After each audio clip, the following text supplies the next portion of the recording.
Ketdik. Assalomu alaykum qadrli yurtdoshlar. Biz Toshkent shahridagi Magic City demak bog'idamiz. Bu yerda mohir hunarmandlar ko'rgazma savdosi boshlandi. Ushbu ko'rgazmaning asosiy maqsadi demak hunarmandlarimizning mahsulotlarini sotishga ko'maklashish.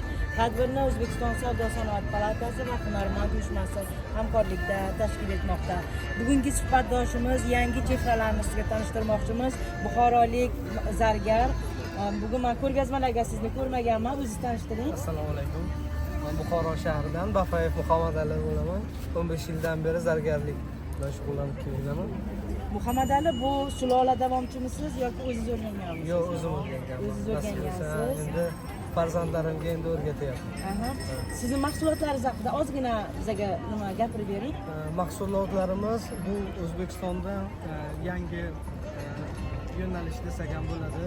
Nimagaki toshlarimiz hammasi haqiqiy toshlar.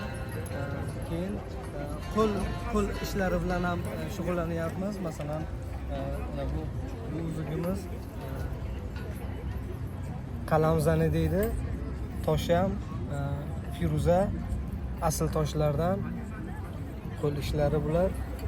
Masalan, bu haqiqiy toshlarimiz ham, bu ham masalan o'zimizning qo'l mehnatlarimizdan. Endi bu yangi yo'nalishni nasib bo'lsa qo'llarimiz. Xomashyozni qayerdan olyapsiz? Xomashyo toshlarimizni Eron shahridan buyurtma qilyapmiz. Kumushlarni o'zimizning kumushlari.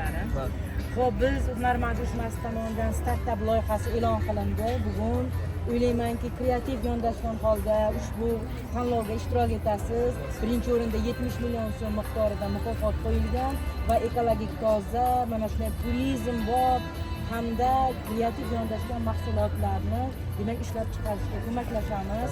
Siz ishlaringizga omad tilaymiz.